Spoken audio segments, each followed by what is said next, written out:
器，我们的胜利。谢谢了，兄弟姐妹们，你们健身了吗？行动，行动，行动！中共一。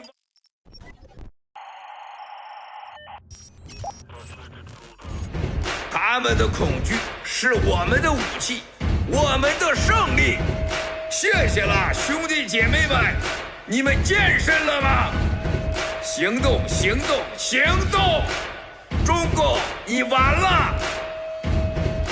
Take down the CCP。For the games you want to play, bring it on and I will fight to the end. Just watch and see. It's all started, everything's begun, and you are over, 'cause we're taking down the CCP. Spread the word all through Hong Kong. We will fight till they're all gone. We rejoice when there's no more. Let's take down the CCP.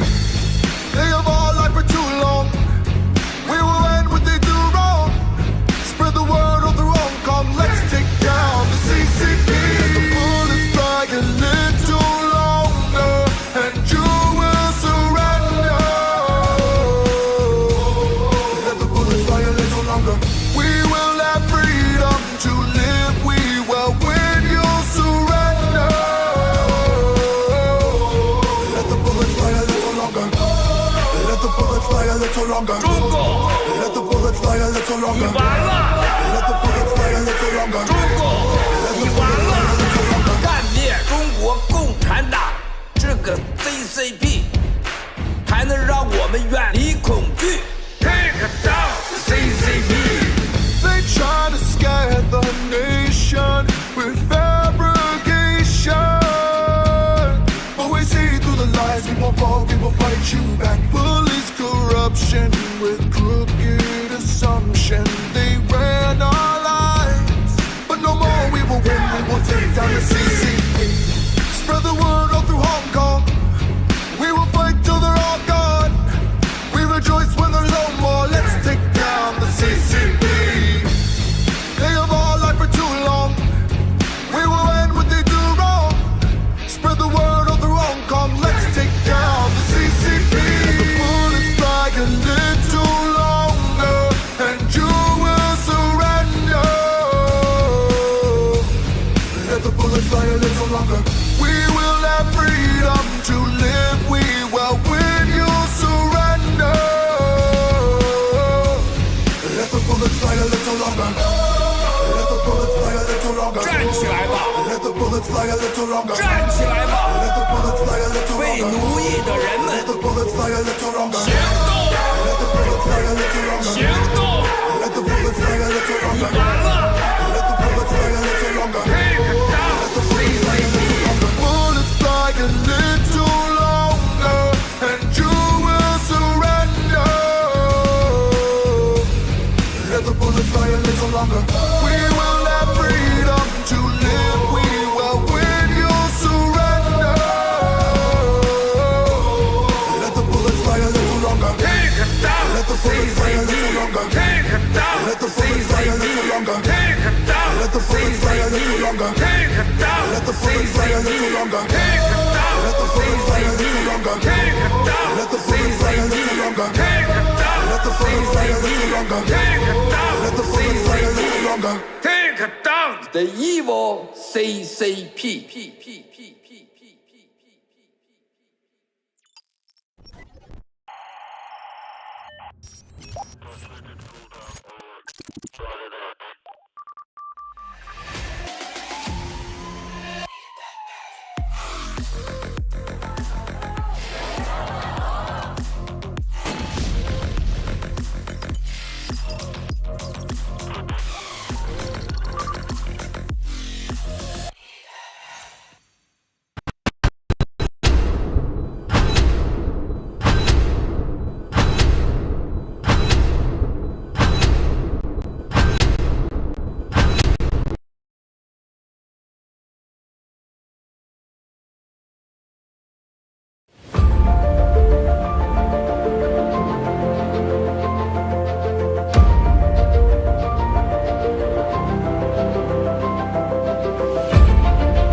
Good evening, Fringers. It is Tuesday, May 18th, 2021. Thank you for joining us and welcome to episode 37 of The Fringe.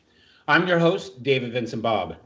The Fringe is simultaneously broadcast in English and in Chinese on gtv.org, MOS Talk, every Tuesday night and Friday night from 7 to 8 p.m. We are honored to have you with us this evening and we appreciate your patronage. Thank you.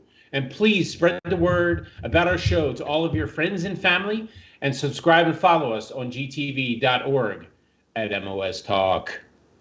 And now for the news you've all been waiting for. My co-host this evening is a fantastic woman who will be co-hosting with me for the next several shows as Isla is away on assignment. Fringers and Fringettes, it is my honor to introduce to you our semi-permanent co-host, Miss Ada. Welcome, Ada, and thank you for joining me this evening. Thank you so much, David. I'm very honored to be back on the show.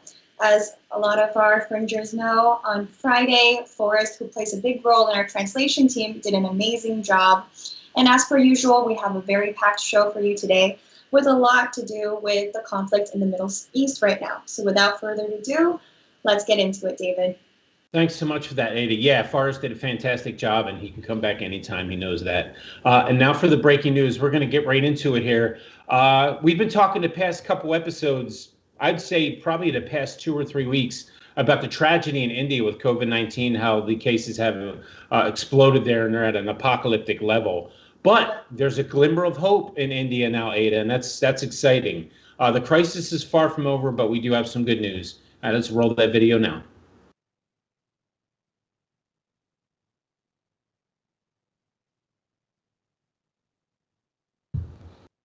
Signs are emerging that India's coronavirus spike may be easing. The number of daily new cases has been declining over the last few days, but the crisis is far from over. The number of new infections still dwarfs that of other countries. The health ministry says around 280,000 cases and more than 4,000 deaths have been officially recorded in the last 24 hours. And the real figure is thought to be much higher. The international community has been delivering aid to India, and DW's Delhi Bureau Chief Amrita Chima filed this report on equipment sent by Germany. Touchdown in Delhi on a hot, sultry evening. This military transport plane is bringing a precious cargo to a country struggling to cope with a deadly second wave of the coronavirus. It is a medical oxygen generation plant sent by Germany, being unloaded with care. It's part of an international aid effort to bring relief. The city of Delhi has gone through a harrowing time. People have seen their loved ones literally gasping for breath as oxygen supplies ran out. Any attempt to boost oxygen supplies here is hugely welcomed. By nightfall, the plant is taken to a provisional field hospital set up not far from the airport. 13 members of the German Bundeswehr Medical Corps came with this oxygen generation plant to India. Bit by bit, the machinery is assembled. German precision meets Indian ingenuity. Within a few short days, the generator is ready for use. Its capacity is large for a city which has faced a desperate oxygen emergency. I think it's important to help the Indian people. In general, the supply system is able to provide 400,000 liters per day, and it takes the surrounding air and filters the oxygen out. And this oxygen can be filled up into normal oxygen cylinders starting from 5 up to 50 liters. Indian staff are receiving technical training on how to operate the system once the German team leaves. As of today, scientists from the Defense Research Development Organization are now fully responsible for running the plant. This sudden sandstorm was not planned, but everyone here is aware of the importance of this project. Definitely oxygen was was required like anything in India in this particular pandemic, and so that we are thankful to the German government that they have established the plant, they have given this plant to us, and we are successfully utilizing their this particular German plant to generate oxygen and to supply to the various COVID pandemic patients. The oxygen is pumped into cylinders, sealed and tested. and then sent to wards in the field hospital where some 1,000 COVID patients are being treated. 10,000 litres can be filled in less than half an hour. Time is of the essence. As the German team prepared to leave India, was its mission accomplished? It's absolutely mission accomplished, and it was a great honor to be here to help the people here in India with just providing oxygen, due to the fact that, from our perspective, every liter counts here.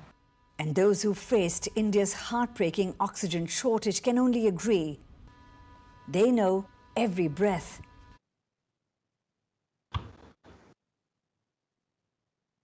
Well, yeah, in light of everything I've been saying about this, covering this tragedy that's going on in India right now caused by the CCP, we all know. I've been saying this the whole time, Ada, the past few episodes. Why aren't other nations over there in India helping them out with this apocalyptic circumstances that they're going through with COVID-19? They had no oxygen. They were running out of oxygen. People were literally dying because they didn't have oxygen. And I'm thinking to myself, we have all these superpowers all over the world and nobody's giving them a hand. Thank you, Germany. Thank you so much for helping. I'm embarrassed by my country right now. I'll tell you that. We should have been over there the first time India was pleading for help. I don't know why this took so long for countries to get over there and help. And Germany only went over there, Ada, to help out. They took an entire. You see that machine that they took over? Yeah. It wasn't just cylinders of oxygen. They took an actual machine that creates the oxygen, and that's special. That's really something other countries need to look at and say. Oh, it's pretty sad, Ada, actually, that they had to have Germany show them, this is what you're supposed to do. They should already know that we should be over there helping. And I'm not sure why we're not. Where is the U.S. in all of this? I haven't heard a peep about us helping them out in any of this while they're going through this. People are dying by the thousands. The numbers were up to the hundreds of thousands every day that people were infected.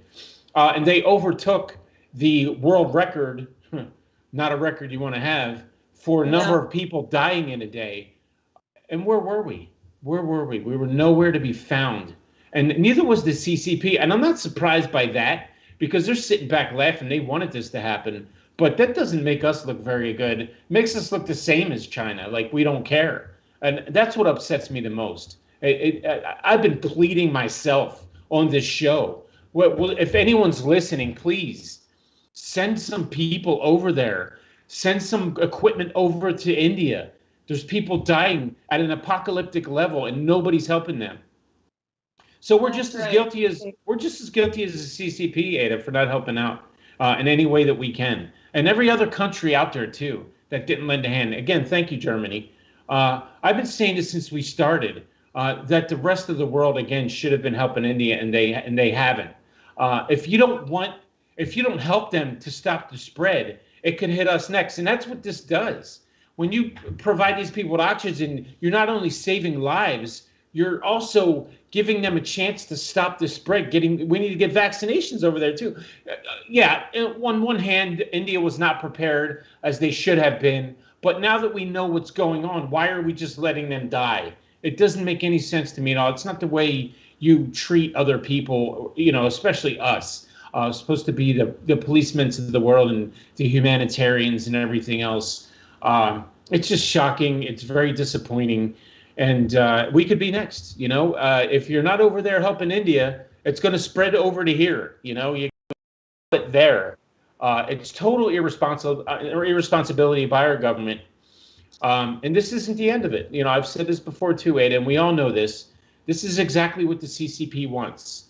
They've created a virus that they wanted to see how much they could control other populations of the world with. And now they have 100 other labs. They're creating hundreds of other viruses to find that one mankind ending virus, the one that they only have the vaccine to, just like they have the vaccine to this one. COVID was a test, Ada. We know that. The CCP has something bigger planned. You better believe it. That's right, David. And it's very good to see that there finally is some change in India because of the whole entire crisis. It's just been a huge torture to the nation.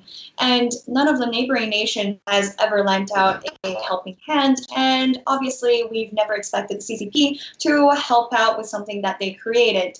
But it was very, very promising to see that Germany did step up to the plate.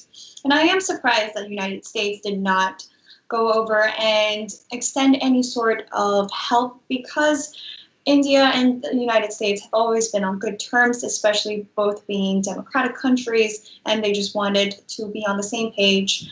However, this time we didn't see that happen, but we hope, especially having reiterated it so many times on this show, that the United States would still step up and help out India, since people and so many innocent lives are suffering due to COVID-19 that was created by the CCP. And if the rest of the world could take anything away from the India crisis, and that is COVID is far from being over. COVID-19 is still around us, and we know that there are new things coming out in the United States in regard to COVID, which we will later cover in the show, but it is far from being over. Everybody should still be very aware, take care of yourselves, take care of your family, and know that COVID will never be over unless we know who did it, and that is the CCP, and we need to hold them accountable. Whatever they are taking, whatever kind of medicine that they have that there are allegations of, or whatever kind of vaccine that they do have, they should share with the rest of the world, especially when they created the virus in the first place. Some great advice, Ada. People listen. When Ada talks, you listen. You understand? Thank you.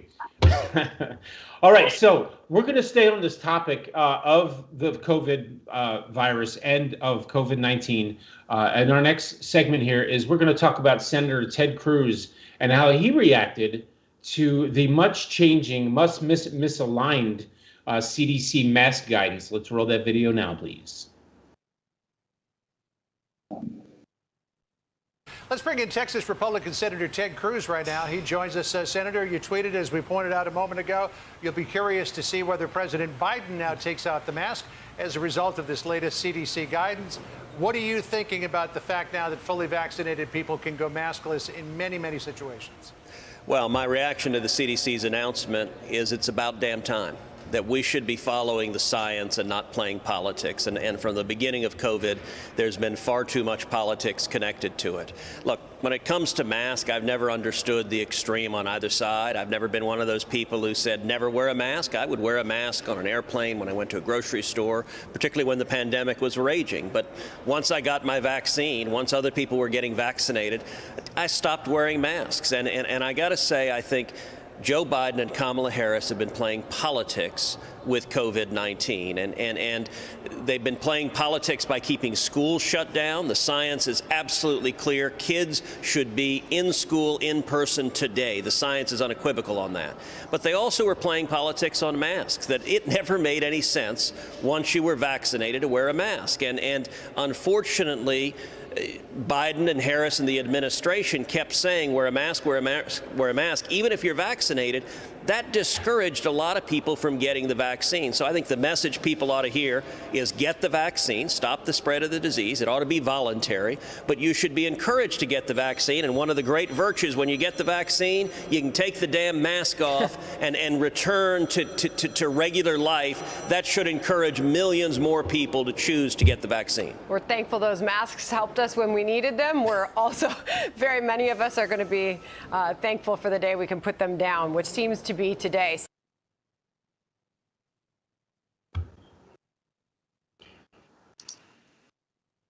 So it's about damn time.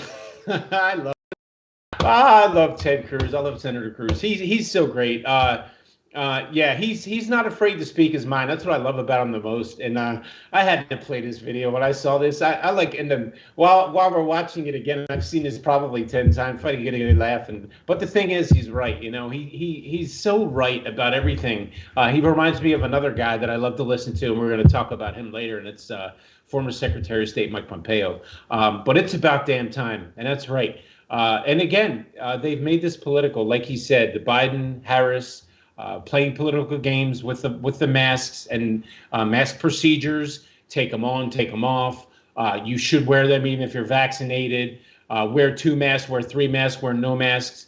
And it's a wonder people don't get vaccinated. I'm thinking about myself during this whole while I'm watching, Senator Cruz talk here, Ada, and I'm thinking to myself, I went through all that, all of us did. There was no reason.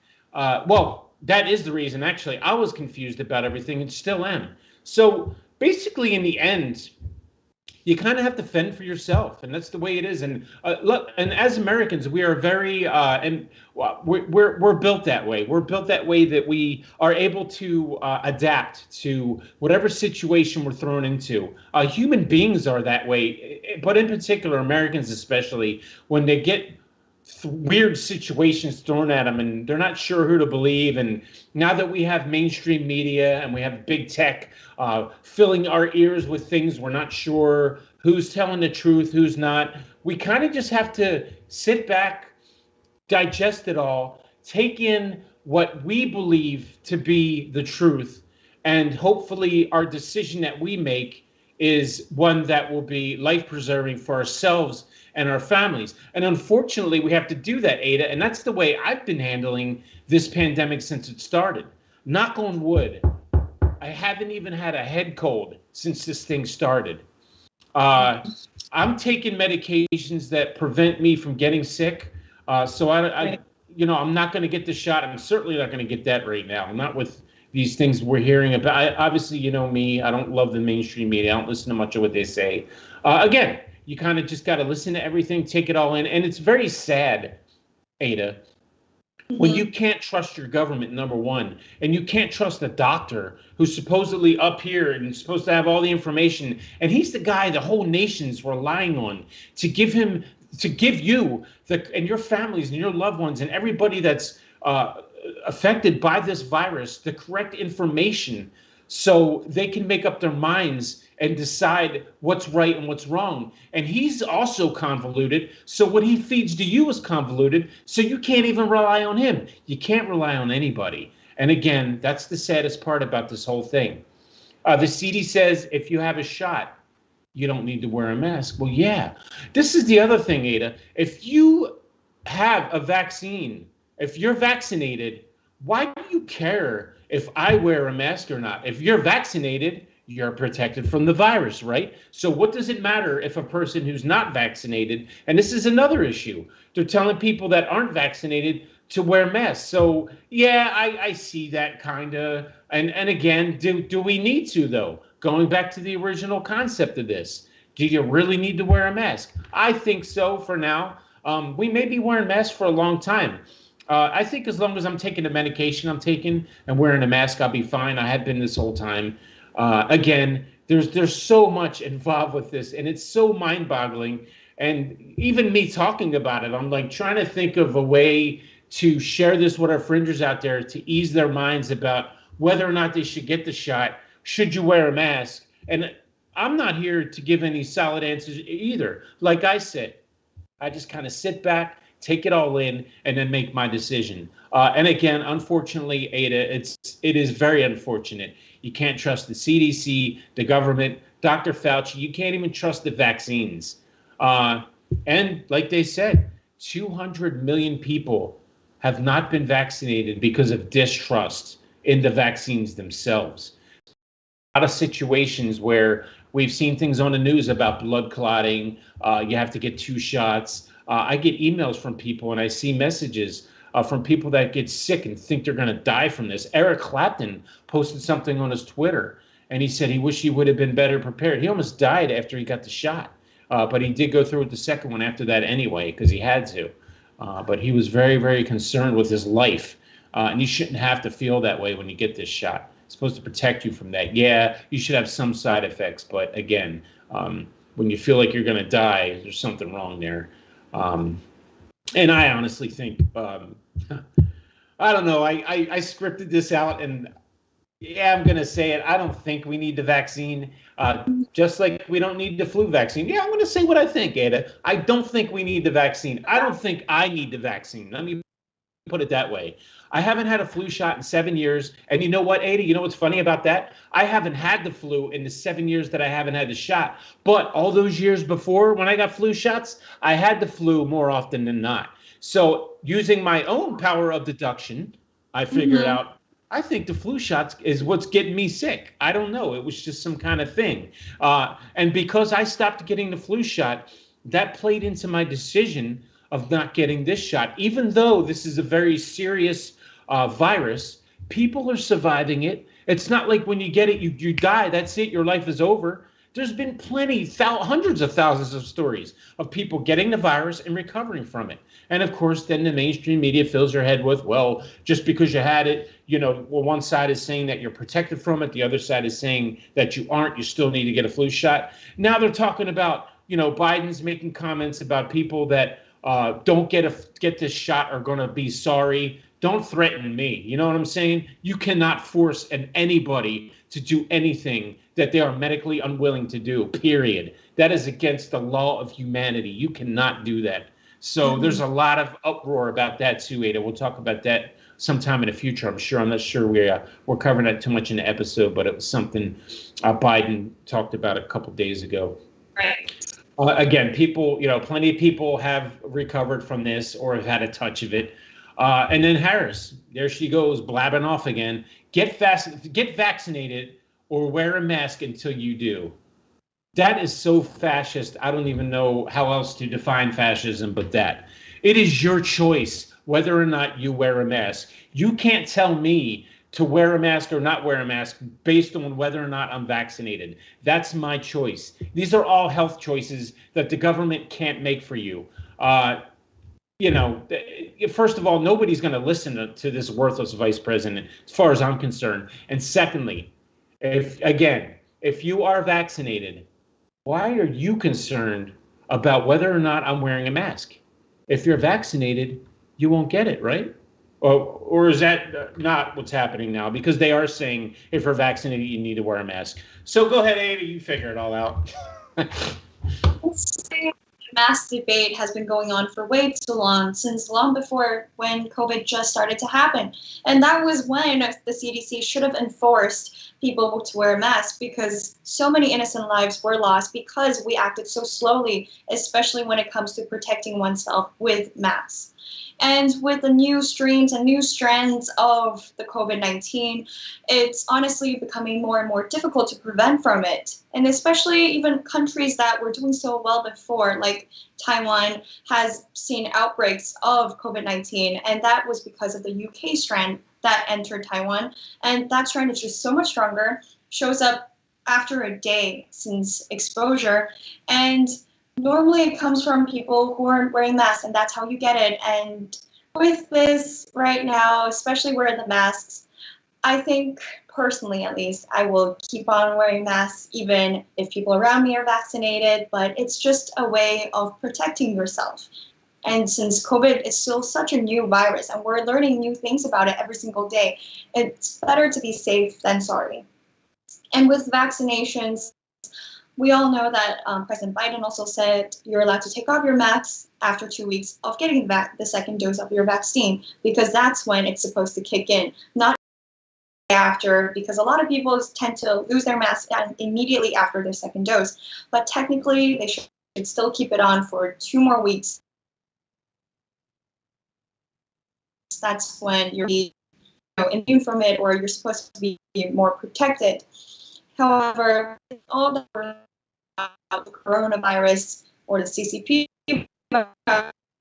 it's all better to be safe. I'm sorry. And our mask, it's becoming almost a second norm. I know it's a hassle. I know it's an adjustment when we just started with, but it does keep people safe. And we know that if it's that we're still experimenting by testing on people, by testing on animals, or just testing in laboratories, it might be safer to rely on a product that really does make a difference.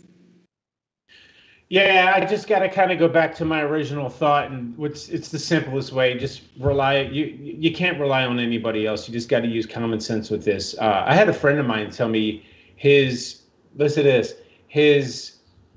urologist, his podiatrist, and his doctor told him to get the COVID shot. I said, "What did your virologist say?" So yeah, that's who I'm going to listen to. Yeah, there's the answer actually. Come to think of it, why didn't we just say it? Listen to Dr. Yiling. I'm sorry, Dr. Yan. Yeah, listen to her. That's who you got to listen to. Unfortunately, we didn't. Well, we listened, but the rest of America didn't a year ago. And we wouldn't be where we're at right now. I'll tell you that if we would have listened to Dr. Li Minyan a year ago, definitely. Okay, we're going to move on to some local, news in America here anyway. As far as the American government, Senator Elise Stefanik has taken over the big top spot. Well, the top third chair. She's the third chair now of the GOP of the Grand Old Party. And she speaks out after replacing Liz Cheney on that conference chair position. Let's roll that video now, please.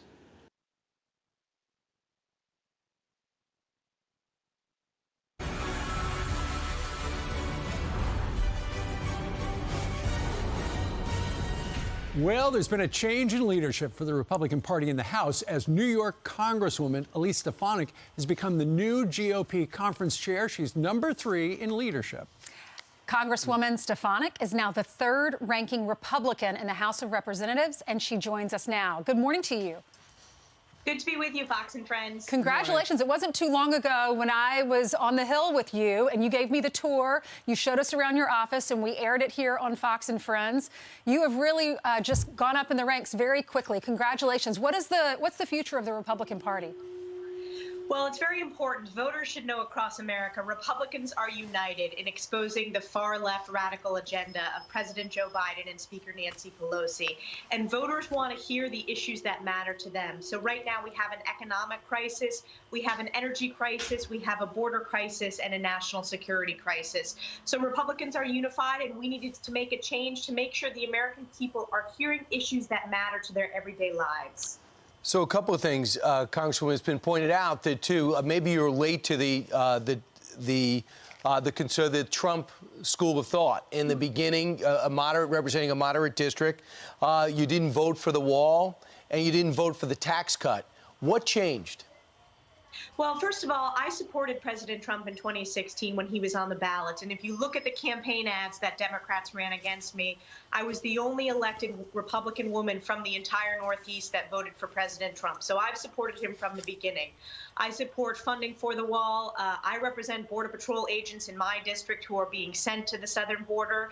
And every time there's been an appropriations bill for the wall, I have voted for that because I think we have a crisis at the southern border that's not just impacting our southern states, but it's impacting every community across the nation. Sure. Something else that is impacting every community across the nation is COVID. And now the mask mandate has been lifted. If you've had the shot, you don't have to wear the mask indoors. That's what the CDC suddenly, out of nowhere, said at the end of last week. The administration says it was not political, but it sure looks political. It does look political, Steve. You know, again, last week was the worst week of Joe Biden's presidency. When you think about the gas prices are the highest that they've been in 7 years. When you think about one of the worst jobs reports in over 20 years. When you think about small businesses are struggling to hire. That guidance was, or that finding was 3 months ago. So the CDC was late in putting that out. And of course, what's very frustrating is that you have Democratic governors like from my home state in New York who are refusing to follow the CDC guidance. Yeah, that's interesting you bring it up because there is a headline in the New York Post today. It says, Cuomo's refusal to take CDC's advice on masks shows his addiction to power. And then it goes on to say, last March, then candidate Biden slammed Florida Republican Governor Ron DeSantis' COVID response, saying, to get through this, we need our leaders to listen to the public health experts and their guidance. Does that only apply to GOP governors who refuse to crater their states' economies, or does it also apply to Democrats? Why isn't the president scolding Cuomo over his refusal to embrace CDC guidelines? What do you think? Well, there's a lot of reasons why President Biden should be scolding Cuomo. I called it like it is. He is the worst governor in America. And the further we get into combating this pandemic, the more we are seeing this. This is not the first time that Governor Cuomo hasn't followed public health advice. Of course, we all know the nursing home scandal that he's under federal investigation for, not following CMS guidance in terms of protecting our vulnerable seniors. This is about power for Governor Cuomo, He is facing numerous federal and state investigations. He should be prosecuted immediately. But again, the White House should be speaking out with clarity and calling out these Democratic governors who are playing politics with this rather than following the advice of public health. Right. You've been calling him out. 9 accusers of sexual harassment. He has got the nursing home scandal, which was undocumented, how he delayed the getting out those true numbers. And then he used his staff to write his book during work time, which is a blatant violation of the ethics in the state of New York. How he still has a job is just unfathomable to me. Investigations just seem to be taking forever when it has something to do with Democrats. Congratulations, Congresswoman, on the elevation. Look forward to talking to you again. Thank you. Thank you.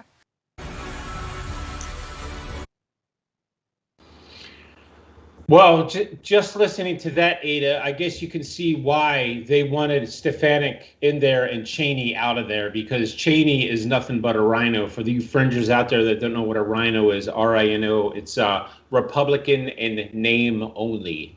That means they have a Republican moniker attached to their name or a title, but everything they do is against the Republican Party or more pro-democratic in their thought processes. It's okay to meet in the middle on topics and subjects, but Cheney was completely on the left side.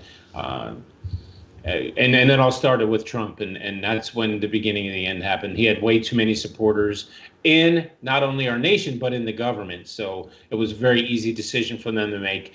And I like that they're doing this. This is, I talked about this on the last episode, this is making our party stronger. This is making the GOP stronger. I think conservatives are often trampled on and looked at like, we're all Christians and we're very forgiving and you walk all over us and we're not going to fight back. And I think that's what's starting to happen with the GOP, with the Republican Party, is they're starting to fight back, is they're starting to take a stronger stance against the opposition. And I think that's what needs to happen. It'd be nice to meet in the middle, like I've said from the beginning of time.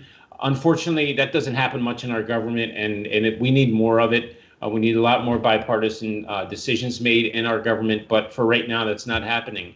And from the beginning, the first time I heard her talk, I knew that this was the reason they chose Elise, Senator Stefanik.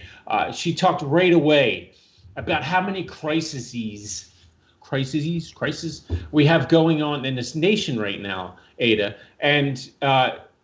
But the one thing I noticed she didn't mention, she talked about the border crisis and this crisis, COVID, especially in that crisis. Didn't mention the climate control crisis. That told me right away that she's definitely not on board with that one. I don't think anybody is. It's most ridiculous. That's one of those things that it kind of avert your attention this way so you don't look over this way and see what's really happening. I like that about her, that she didn't even mention it. And you know what, to be honest with you, Ada, now that they are seeming like they're starting to root themselves and get a little bit more stronger, I'd like to see the GOP pressure the president a lot more right now, a lot more, and to hold the CCP accountable for the virus, for Xinjiang, for Taiwan, for Hong Kong. When are we going to hold the CCP accountable for all of these travesties and all this genocide that's going on right now, not only within their own country, but against the rest of the world with the creation of the virus in that lab in Wuhan? That's what we need to do, Ada. We need to start being that firm. I'm glad they're starting to plant their feet now and they're starting to take a stance against this tyranny, as I see it, of the left. But they need to continue this and move on. I think that they're focusing on COVID a lot more is a great thing also. This was a long time coming. Like I said, this was a strong move by the GOP to have Elise Stefanik as the new representative there. They're going to get rid of all the rhinos. She's not the first. There's Republican name only. There's a few of them left, and they're going to get rid of them all. They're going to clean house, and it's going to make the party stronger, and that's what we need. And everything that Cheney said is pure anti-GOP, pro-democratic, and you can hear it every time she talks. And it gets sickening when you listen to it after a while, because it's so painfully obvious she's not who she says she is. And she even admits it when she talks. It's like, why even continue with this party? Just cross the aisle, because that's where you want to be. So now she'll have her chance. Stefanik, again, is a solid replacement. She's a strong supporter of the party no matter what, and that's what you need. You need to be able to stand firm within your own party and be able to take the onslaught that's coming from the other side and stand up for what you think is right. And that's really what the Republican Party is all about. We champion causes that are so absolutely, wrong. Abortion. Come on, it's murder, period. I mean, there's no other two ways about it. But it's something that's legalized and it's still allowed to happen to this day. And it's ridiculous. And that's what our party's about, And again, she was a big Trump supporter. She supported, as they said, all of his policies and all of his decisions.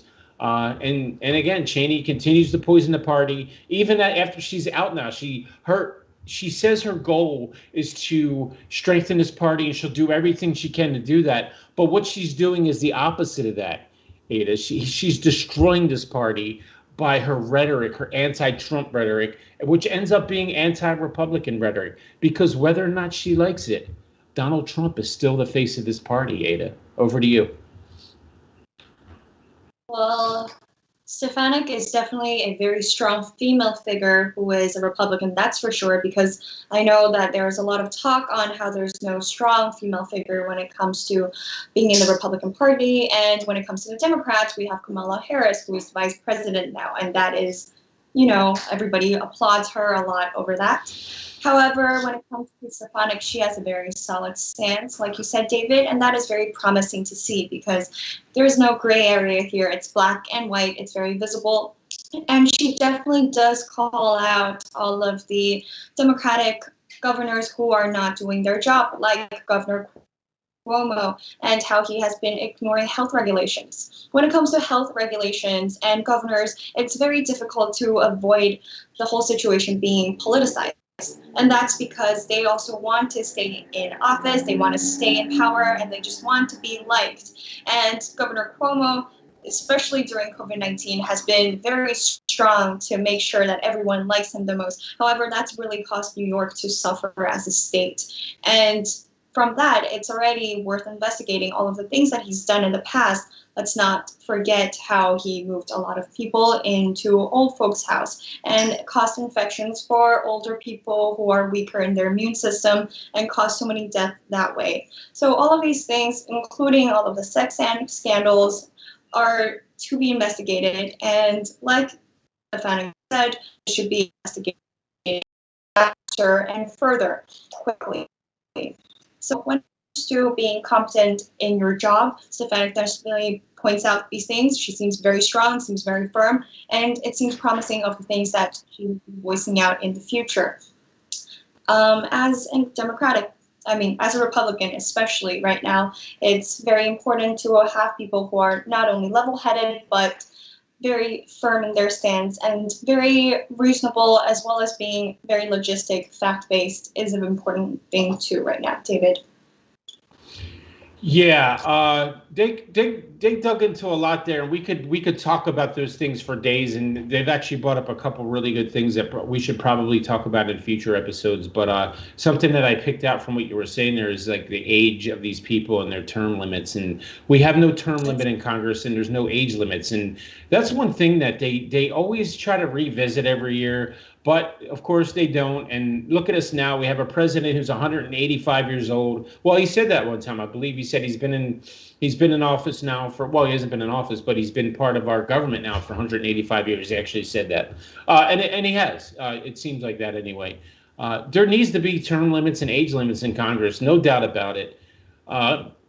Hopefully it's something they do eventually take care of. It's absolutely ridiculous that these people are allowed to hold office for this much time, and their minds start to get, they just, it's part of the aging process. Your mind starts to go, and we have a president right now that is the president of the most powerful nation in the world, and the guy can't even formulate a sentence enough to talk about what's going on in our government or hold it himself responsible or our government responsible for anything.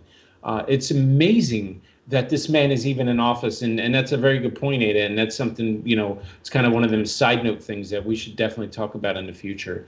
Age limit and term limits within Congress. But again, like you said, and that, I said, and I agree, this defending move was great. I certainly hope it does. It is the beginning of what vaults this party into the future, strengthens it. We've already seen that this party is starting to, it seems like, become more open to nationality-wise people, being elected into office and things like that. So it can only make the party stronger. I'm sorry? Yes. No, gender-wise as well, because of all these accusations that the left has accused of the right being, because honestly, it is very important that the office is filled with people who are competent in their job and not just based on race or gender. And so it's great to see a female figure who's strong and only elected because of her role and because of her stance and because of her ability, and not just because they want another female figure in there. That's right. Yeah, great point. And well, that's the thing about the Democratic Party, though, Ada, is they call them the double standard Dems for a reason. Everything that they do, they tell you to do one thing, and they'll do the exact, not the opposite. They'll say for you that you should do this, and they'll do the exact opposite. There's always a double standard for them. If you do it, it's wrong, but we can do it, and that's just how they operate. Everything about them screams racism to it, really does, and they try to cover it with other things, but I mean, they for 4 years they called Trump a racist, and he denied it vehemently. He's never been accused of it, only by the left and the mainstream media and the big tech, banning him from talking, and him inciting riots, or they said that he did, and actually that just came out in a report that never happened. So we all see it happening, but we have to live through it. And we have to deal with it, and it's such a shame when we have to suffer through all of this, when we know in a few years down the road we're going to say, see, all that for nothing. And that's what it all comes down to. Trump should be in office right now. And every time a piece of news comes out again by, news that's supported by conservatives, of course, because we tell the truth, is it shows that what's happening on the right is what should be happening. And everything they do is just is fake and false and lies. And we see it every single day. And it's unfortunate, but we got to get moving here. We're going to move on to our next segment, and we're going to talk more about the Chinese, but this time with Japan. Japan got hacked with some serious cyber attacks, and they said the Chinese military is likely behind these cyber attacks. Let's play that video now, please.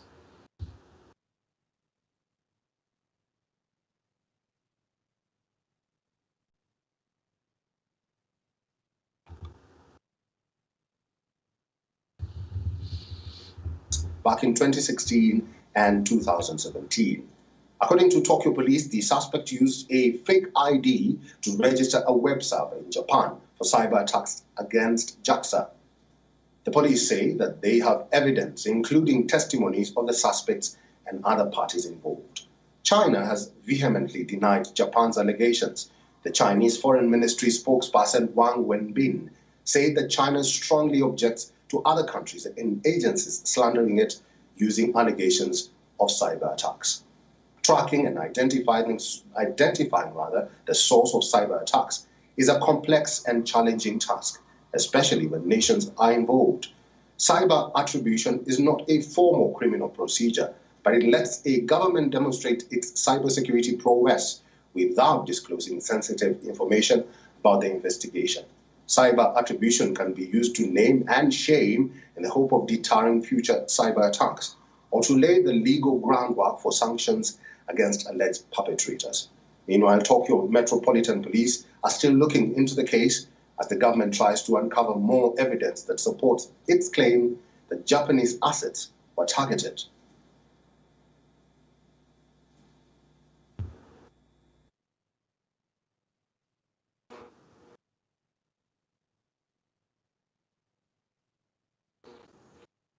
When is this going to end with the CZP, Ada? I'm so tired of it. Here we go with some more virus attacks, but this time there's cyber. I'm so frustrated. I'll tell you what, over 200 cases against the Japanese. And I'll tell you this thing right here. I know this for a fact. The Japanese technologically are more advanced than even us. We get our ideas from them. They share with us, unlike the CCP that steals, and everybody knows it. I mean, they're even open about it, They steal ideas technologically, they create their own things, and then they try to compete with that. That's why they sent a rocket in outer space and it didn't succeed. It crashed the Earth because they stole some ideas to build a rocket probably and didn't, get page 2. You know what I mean? Anyway, again, this was run by the PLA. This is the People's Liberation Army, which I'm sure you're familiar with in China, Ada. We deal with this every day here on GTV, blocking CCP hackers. They come in here. They don't like what we say because we tell the truth and we expose the CCP for the villains that they are, for the disgustingness that they represent, and they try to hack us. I mean, we've been hacked before, haven't we, Ada? Several times. That's yeah, right. I think. Yeah, And we're this, not important. I'm sorry. Go ahead. No, I said we're not even that important, and they're hacking us. So it only comes to show how much they spend and how much they invest on just hacking and cyber hacks and just cyber technology. Very good point. Yeah, they spend a lot of money on hacking. And that's the reason and the reason they do it is because, first of all, we all know this: the CCP does whatever they want, to whomever they want, whenever they want. And it's not a secret that they love to steal things. So what happens now? So they hack the crap out of the Japanese. Are the Japanese going to hold them accountable? I bet they do. I just have a feeling they will. I think the United States, I think the CCP has Joe Biden and Hunter Biden in their back pocket. So I think that's why we're always kind of stale on things and, pussyfooting around with things and not getting to the point, or doing things like boycotting the Olympics or taking a stand against the CCP. And the way that they do this, again, Ada, is they make up things like, we got to focus on climate control. We're all going to die. That takes the focus away from what we should really be focusing on, and that's the CCP and what they're doing to their nation and to the rest of the world. And it's genocide against the Xinjiang Uyghurs, and it's things like this. The creation of COVID, and now this with technology, stealing technology. I don't really think the CCP cares either way, Ada, and I'm sure you feel the same way. They are so cocky. They think they can just to get away with anything, right? They think, we can do this, we'll get away with it. You know what the irony is they're right. They do. They just keep doing it and getting away with it. And that's what I'm talking about. Why don't we hold them accountable? Nobody in the entire rest of the world is holding them accountable. It's like slaps on the wrist every now and then against the CCP, and nobody holds them accountable. We're not taking a strong stance. Australia did a few weeks ago. We reported on that. I was hoping we'd follow suit. And the GOP is getting stronger. Maybe they'll take over the House and the Senate again, and we'll see some movement there. Pompeo is always working on it, trying to get things done against China. That's why I want him in office so bad. He's the one that's going to take care of what needs to be taken care of, and that's the CCP. What's curious to me is about this, and I kind of read into this myself, Ada, is how the assets in Japan were targeted. This tells me, Ada, that there's a nation out there that might not be as stable as they say they are. They not only lie about the money they do have, they're possibly lying about the money they don't have. Mm-hmm. And is this more proof of the fall of the CCP? We've been talking about this lately, too, and it's an exciting moment when you start to think about it and say, there was some stories a couple weeks ago about how Russia barely made it to, I think it was 72 or 3 years, and that's where China, is with, or it's where the CCP is right now with their control of China. It's coming to that point where this party doesn't really feel like they're going to be around much longer. It's almost like they're trying to get it all out before they go down. They're trying to kill everybody. Go down with the ship. They're not going down with the ship. They're going to take everyone down with them, though. You know what I'm saying, Ada? That's the feeling that I get from the CCP. is that this party, this government, is possibly starting to come apart at the seams. And maybe these are signs we're seeing here and there. And that's why decoupling right now, Ada, is so important. If we can do that, I think it can be really the nail in the coffin that frees the Chinese people from this tyranny and, gets Taiwan back on track, frees Hong Kong, frees the Chinese people in particular and the Uyghurs, and keeps us safe from this, virus and these things that they're spreading all over the rest of the world to kill people. I certainly hope so, Ada. I hope so too, David. And right now in China, and actually a lot of people where the CCP is trying to commemorate the Cultural Revolution after so many years and so many decades. However, the Cultural Revolution was literally the epiphany of destroying all heritage from China, from the thousands of years of history and legacy. And this is not something that the CCP has ever been held accountable for. We lost so much history, we lost so much evidence of the country that was so great because of the Cultural Revolution. Yet this is something that is being commemorated or brainwashed to commemorate.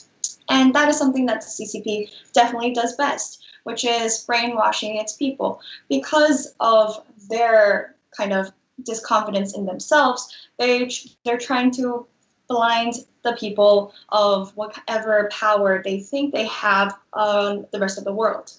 And whether that is in military, whether that is in technology, that we do know, and there's proof that has been copycatted from the rest of the world, such as recently their launch or their projected launch to Mars. And the video footage shows almost identical clips and frames of the one that NASA released 10 years ago. And there are different ones that have same frames and exact same footages of the animations that NASA made almost 13 years ago. So all of these proves that the CCP is not as strong or technologically advanced as they claim they are. However, from this report and video we just saw, it is very promising to see that the US and Japan relationship is now stronger and closer than before. Recently, we've seen a lot of reports on how the US and Japan are supporting one another, especially from the US side, the US supporting Japan as a nation itself and recognizing its ability is a very good thing moving forward. Recently, we also saw that France launched a military demo where the US and Japan were both attended, and that is the first time in history that the US and Japan attended one military demo at the same time, which is also very promising and shows a lot of peace and shows a lot of growth from both countries and nations moving forward. Yeah, I think the CCP is full of hot air. I really do. They have the axis of evil. They've aligned with Iran and Russia right after they met with us. Actually, they talked to us and then had a couple meetings after that. And it seems like they're trying to form this alliance to start this next world war or whatever. I think it could possibly start in Taiwan. I mean, that's where they're thinking. The CCP targeting Taiwan could be the start of the next world war. We'll see what happens there. We certainly hope not. We definitely don't want that. But there's a lot going on with the CCP.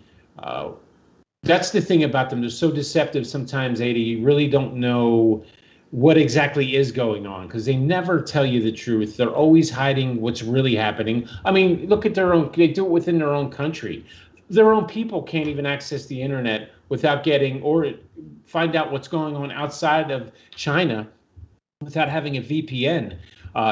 Because if they're found, looking at websites that have anything to do with with propaganda against the CCP, they'll shut you down. They'll arrest you or you disappear.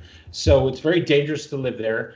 They hide everything from their people. So, it's just another reason why it's just so important right now, especially right now among, especially with everything else that's going on.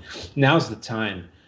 It's really coming to a boiling point, and we definitely don't want it to get there. But unfortunately, that's where we're headed, and it's a very, very scary times right now. And I'm not confident at all, 0% confident in who we have leading our country against that. Our last segment here, we're going to get into this, and I'd like to ask everyone to just please hang in there with us. I know we're almost at 8 o'clock here, but this next segment is a really good one. We're going to talk about, we're going to show a video by the great Mike Pompeo, one of my favorite people in the whole world. The violence is continuing in Gaza. I'm sorry, I got a miss. What was that?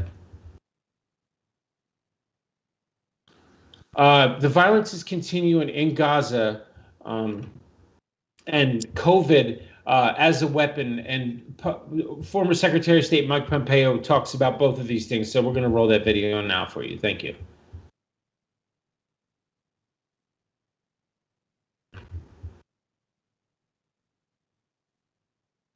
National Intelligence John Ratcliffe on this program back in March, warning the Biden administration that negotiating with Iran could be deadly, jeopardize peace in the Middle East. Since then, tensions in the region have only intensified.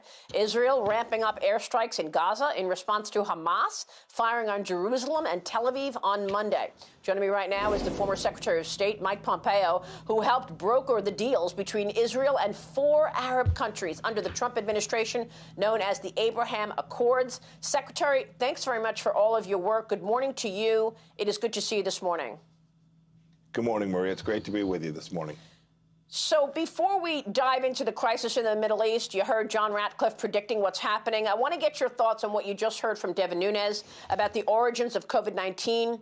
When you were at the State Department, what did you know about the origins of the coronavirus, sir? Maria, we worked to get every bit of evidence that we could. We tried to deliver this. The CDC tried to work with the Chinese. They covered it up terribly. But every piece of evidence that we saw throughout the entire time I was there suggested that this originated in that laboratory at the Wuhan Institute of Virology. I haven't seen a shred of evidence that suggests anything to the contrary. That evidence continues to accumulate in spite of the fact that the Chinese Communist Party will not permit anyone to get any access to the laboratory, to the original materials, to the doctors that were working there. The list of the cover-up efforts is staggering.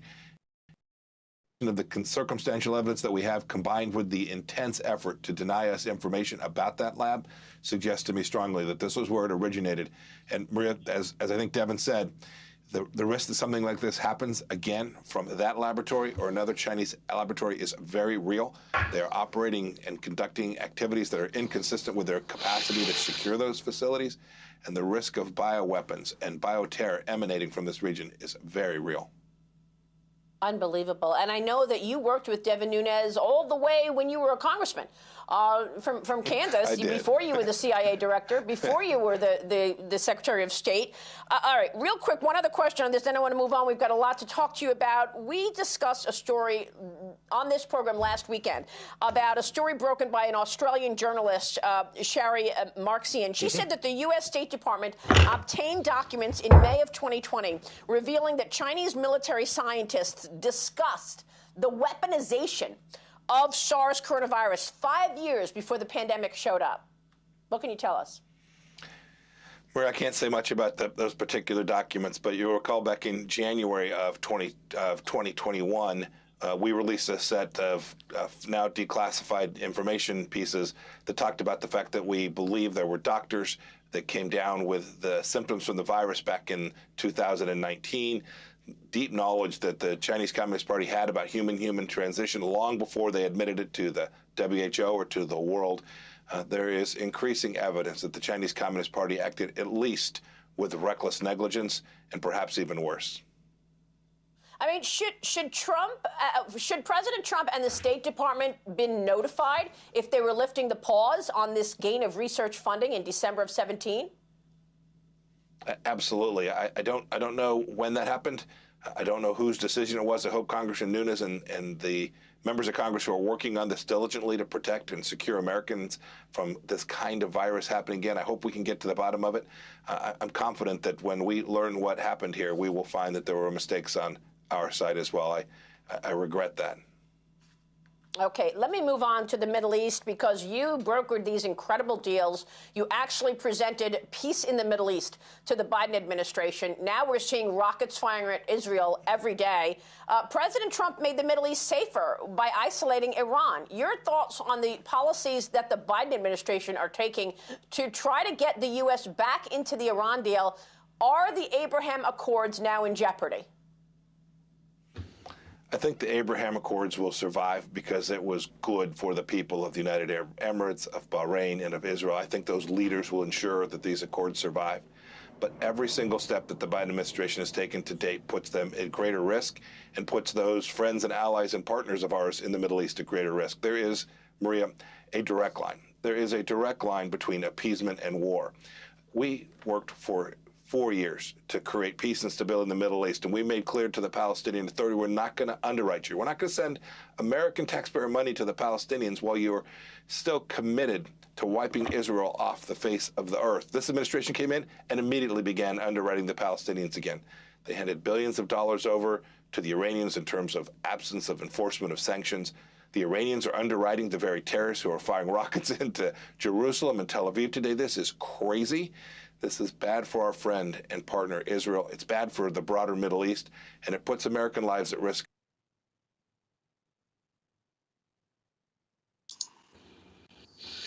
And listening to this, you can tell why former Secretary of State Mike Pompeo is one of my most favorite people in the entire world.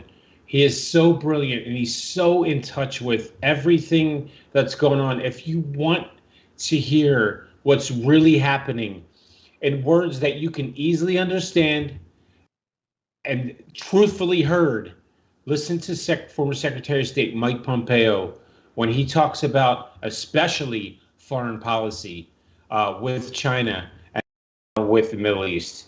This man brings it every single time and tells it exactly what it is. And this is why I'm sorry, President Trump, I know you're our popular choice for 2024, but okay, if I were to have a very close second choice, it would be Pompeo. And there has been some scuttlebutt that possibly Secretary of State Mike Pompeo will run for office.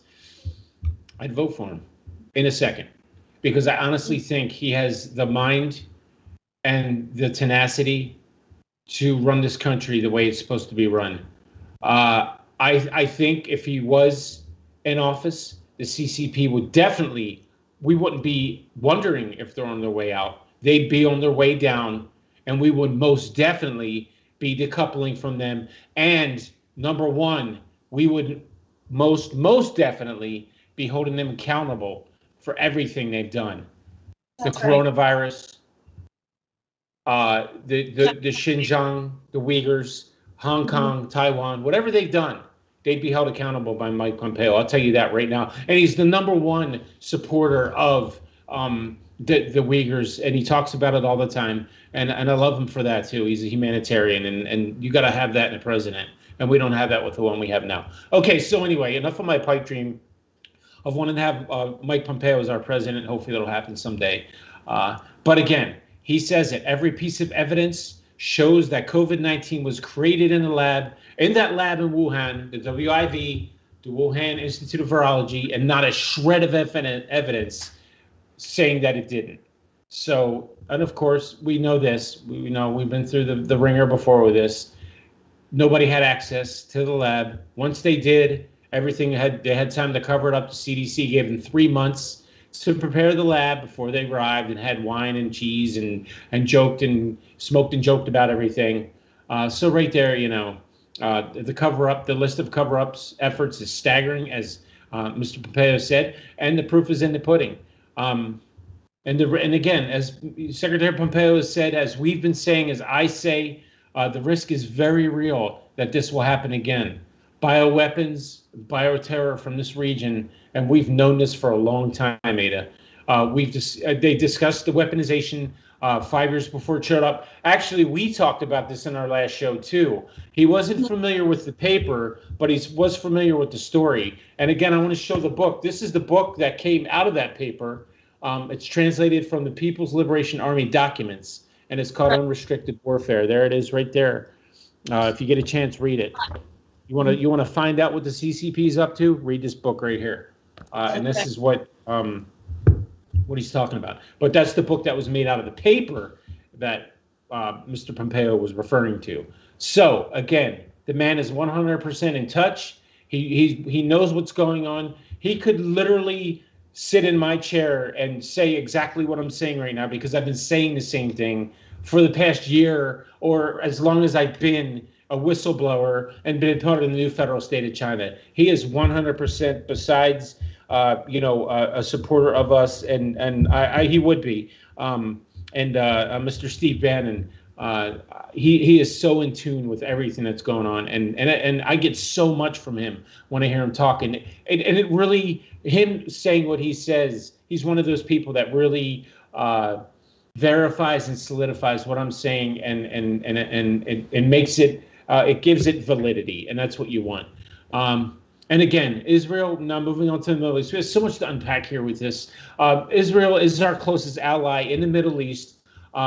President Trump, for the first time in history, brought all these parties together. They signed this Abraham Accord. There was no fighting going on. And the only reason it's happening now is because Biden did not like Trump that much that he decided to take, open up things with Iran again, who supplies weapons to the Hamas and to Palestine. And that's why this is happening right now, because Joe Biden doesn't like Donald Trump. That's why people are dying in the Middle East right now. That's why there's people pouring in through our borders, because Joe Biden doesn't like Donald Trump. It doesn't matter that what Trump did not only preserved lives and made our lives better, but it was because he does not like Donald Trump. That's really what it's all about. And again, he's putting the Middle East at great risk with this. Hamas, for those of you who don't know, my friends out there, Hamas is basically a terrorist group in Palestine. And to be honest, they don't even care about the Palestinian people. They could care less about them too. And we have this racist squad of ours, AOC and Ilhan Omar and all those ladies that are actually taking the side of the Palestinian. I would say it seems like they care about the lives that we all do, care about the lives of the Palestinians, but you can't not fight back against them. And that's kind of the point they were making, is that it's wrong for Israel to be fighting against Palestine because people are dying, but they don't ever uncover, and Ada and I talked about this before the show, the flip side of the coin is Israel is contacting Palestine before they even launch a missile and say, we've heard that the Hamas is in this building, we're going to destroy this building. They let them know when they're going to destroy a building before they destroy it. So, and people are cleared out of those buildings and the building is destroyed. So kind of an interesting way to conduct warfare, but not nevertheless, it's being covered and it's being taken care of. So again, we have more anti-Semitic rhetoric coming from the left. They're not hiding it. It's business as usual with them. I love this interview with Pompeo, and I could talk for hours about it, but we don't have much time left. So I'm going to pass this over to you now, Ada. Thanks. You covered so much already, David. And honestly, that interview with Pompeo actually covered so much. However, just to piggyback off of what you just finished on, Gaza and Palestine almost sandwiches Israel. So when Israel is getting attacked, obviously it's very easy to differentiate where Gaza is and where the rest of Palestine is. So I understand that a lot of Palestinian people are feeling attacked because the Hamas does not represent the rest of them, very similarly to how the CCP should not represent all of the Chinese people as well. It's a terrorist group, and we have covered that before. And the fact that Israel is contacting, or the Israeli military is contacting a building before they're bombing it, is so much more than we can ever say about what the CCP is doing for their own people. And it's not even, Israel's not even protecting their own, they're protecting the innocent lives in Palestine. And with the CCP, they're really using their people as pawns almost and sacrificing them for their own evil plots, whatever that may be, especially in the terms of COVID-19, where the Chinese people honestly suffered the most and fastest when it just broke out. And speaking of Wuhan and where the virus was first created in a lab in Wuhan, Wuhan has been experiencing so many weird waves of weather reports. Wuhan geographically should not be experiencing any sort of tornado or any strong winds as to where it is geographically. However, it's been experiencing not only tornado, but a large amount of hail. And for those of our fringers who are religious, we could see that as a sign from God that there are things to be done in that region.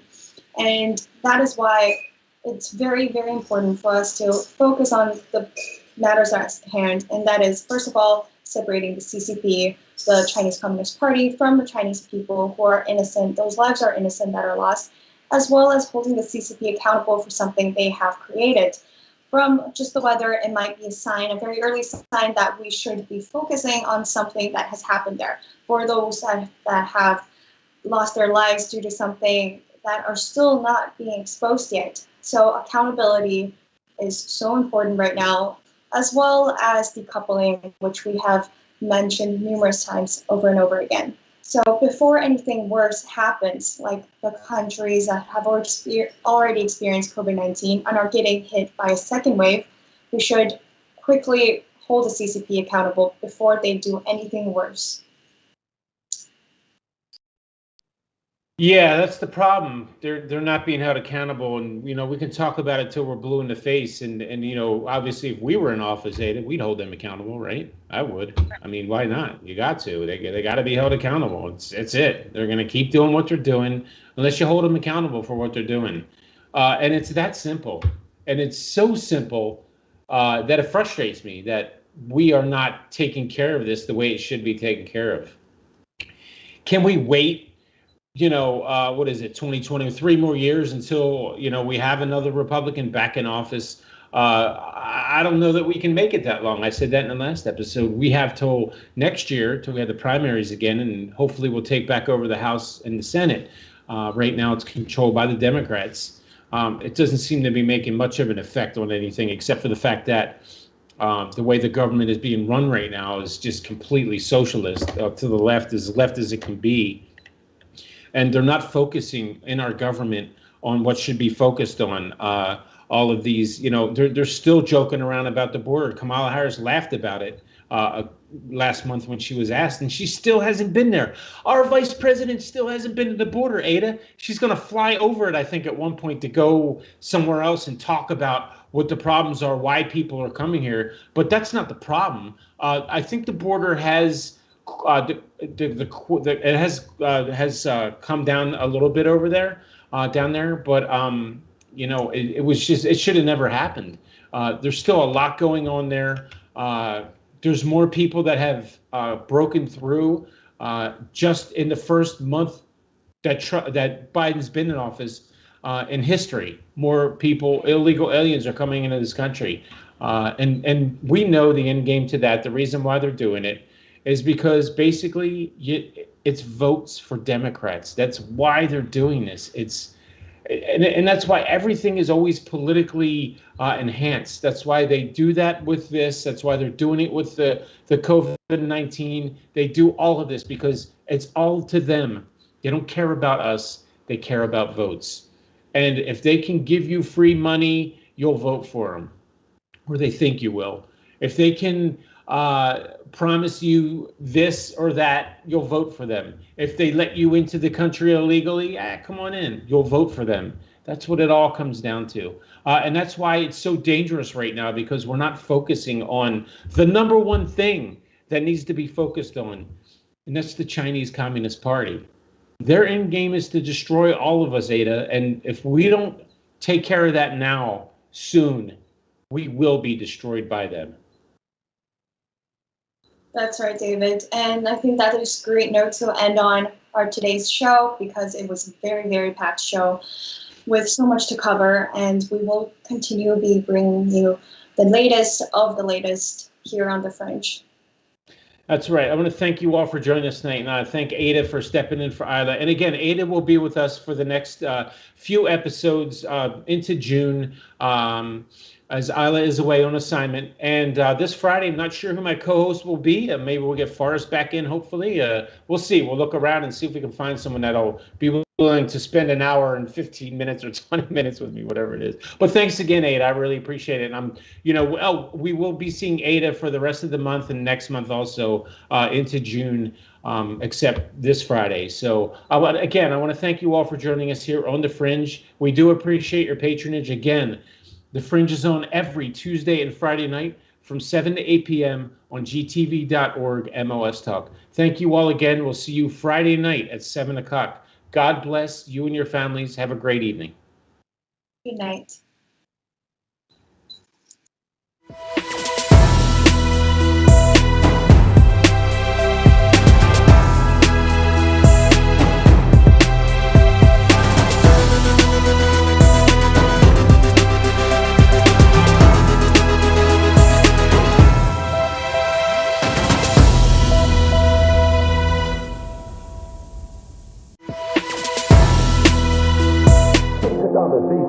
Take down the CCP, take down the CCP, CCP, CCP, take down the CCP, take down the CCP, take down the CCP, take down the CCP, take down the CCP, take down the CCP, take down the CCP, CCP, CCP, take down the CCP, take down the CCP, take down the CCP. Take down the CCP, take down the CCP.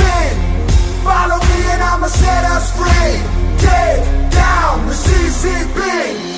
Let me tell you what I've been through, baby. Lived a life that was hella unfair. Seen things that been driving me crazy. In a country where the leaders don't care. Didn't think we had the courage to change it. Tore it down and they weren't prepared.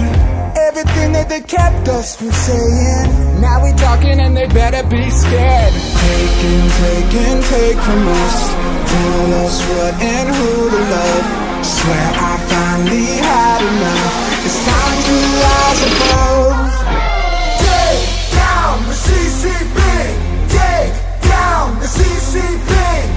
Follow me and I'ma set us free. Take down the CCP. I said, take down the CCP. Take down the CCP. Communism's dead to me because it killed our families. Communism sucks, hard for me to give a fuck. Try to tell them and they try to keep it on the hush. Middle finger up, turn into a fist. They wanna keep the poor so they never rich. If you wanna see the future, look into the past. Been a century of silence, we gon' take it back. I'm just stating facts, tell you how it is. Ain't no way to change shit if we don't resist. Take from us. Tell us what and who to love. Swear I finally had enough. It's time to rise above. Take down the CCP. Take down the CCP. Follow me and I'ma set us free. Take down the CCP. I said take down the CCP. Take down the CCP. Communism's dead to me because it killed our families. 这是你我维护正义的必须，这是你我维护正义的必须。Take down the CCP. Take down the CCP. Take down the CCP. Follow me and I'ma set us free. Take down the CCP. I said take down the CCP. Take down the CCP. Communism's dead to me because it killed our families. 你完了，共产党！你完了，共产党！你完了，共产党！你完了。